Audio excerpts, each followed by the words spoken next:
cliff, to speed flying, and fighting on a moving train, Tom Cruise proves that no mission is impossible for him in Dead Reckoning.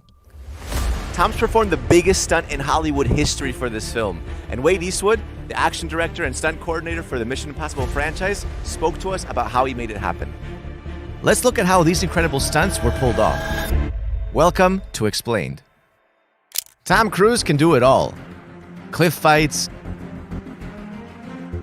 jumping across rooftops, flying helicopters, you name it. His stunt work takes his films to another level. And he's become so good at aerial stunts, he'd rather be on the outside of an airplane than in it. Okay, jokes aside, Tom Cruise is as good as any professional stuntman, and the skills he's developed over the years have helped him push the boundaries with the stunts he does in Dead Reckoning. Let's look at the first stunt in this film, the car chase in Rome. This wasn't an ordinary car chase, and Tom did the driving himself.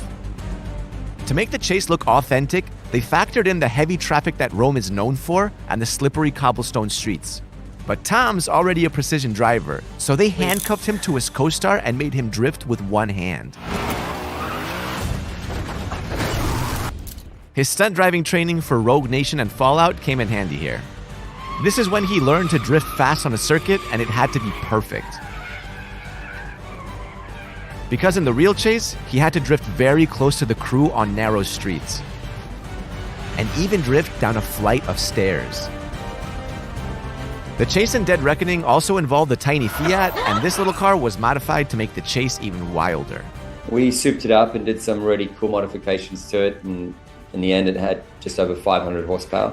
I mean, it was ruthless. It was an absolute hooligan car. And we had different, dials, and we pretty much always had it on max, but we had different dials, and trying to drift that was so difficult. Very short wheelbase, really snappy, so it always wanted to turn on you and snap around on you. Next is the train fight stunt. In this scene, Tom is in a fight on a moving train that eventually goes off track and falls over a cliff, and it looks crazy. Special train carriages were built for this film, and the fight sequence was filmed on the roof while the train was traveling at almost 100 kilometers an hour. And from the looks of it, he seems pretty relaxed riding on the roof. He's gonna now pull me off the train. The second part involved filming the train falling off a bridge. This was done in the UK with a real 70-ton train. Tracks were laid and a bridge was built that ended in a huge drop into the Dalton Quarry. And at the bottom, they dug a massive pit and filled it with water to reduce the impact of the fall. They drove the train's engine off the bridge first.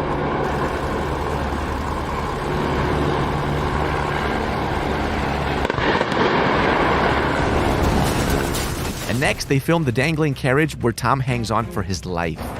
The carriage was lifted to the top of the bridge and hooked onto the edge of the rig, and then dropped into the quarry as well.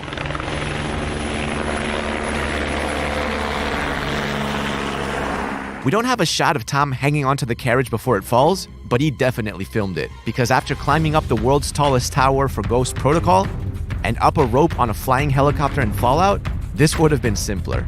We don't use CGI in our movies. If there's a train and Tom's hanging on it, Tom's hanging on a train. Any physicality that Tom does, like pulling himself up on the train, he prepares himself again. So it all goes back to that. If you're not prepared, you won't have the physicality to do it, or you'll do it once or twice and you'll pull a muscle or you'll have an injury. Where Tom comes so prepared, he's so strict on his training regime. It's when he comes to rehearsals, it comes to do it, he's given 100%, and we can ask 100% from him. The final stunt was the motorcycle base jump. This is the biggest, most dangerous stunt in the history of cinema, and Tom put the master plan together himself. John and I are jumping out of the helicopter. He's gonna chase me. That's what we say to each other. Don't be careful, be confident. Be confident. Part 1 involved advanced skydiving and speed flying. Tom's already an accomplished skydiver and was the first actor to do a halo jump from 25,000 feet in Fallout. But the training was different for Dead Reckoning. Tom did over 500 skydives, and it took a year to get right. At the same time, he also had to learn speed flying, which is an incredibly dangerous sport because it involves racing down a mountain just a few feet off of the ground at a very high speed.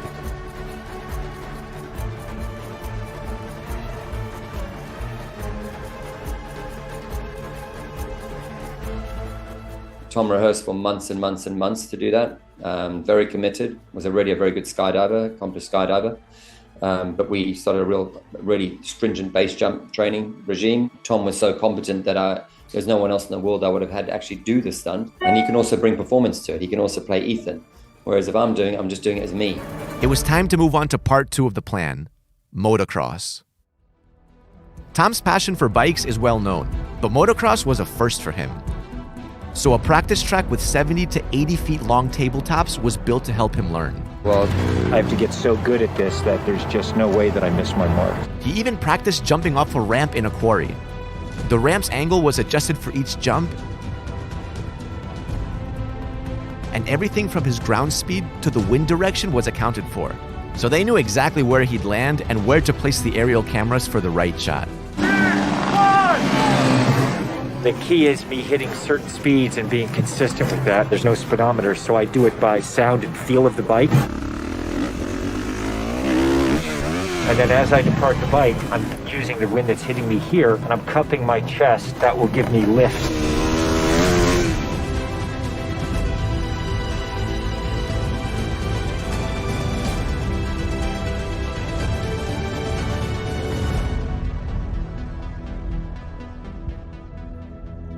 After 13,000 motocross jumps, they headed to Norway where the real ramp was, and every tiny detail was accounted for. The exit had to be perfect. The track had to be perfect. You had to make sure that the crosswind on the ramp was great. Once that was perfect and you could ride the bike successfully, the bike had to be in immaculate condition so that it didn't break down just before the end of the ramp and he just dribbled off the end. That would be, catastrophic. You had to then, depart from the bike and make sure he didn't get caught with the bike as it tumbled. Before the actual jump, Tom skydived a number of times from a helicopter. This let him get used to the weather conditions and know when to open his parachute to avoid crashing into the rock face. Finally, he was ready for the real thing. Ready in 3, 2, 1, action.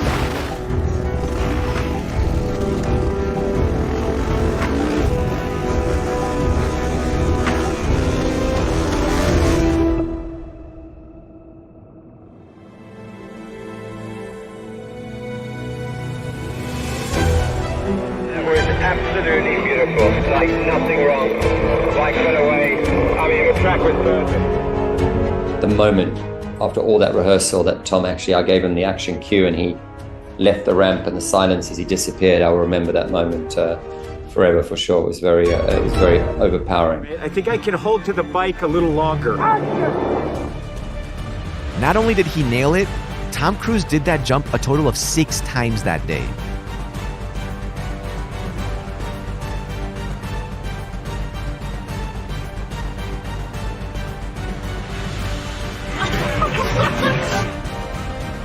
What kind of stunts do you think he'll do in Dead Reckoning Part 2?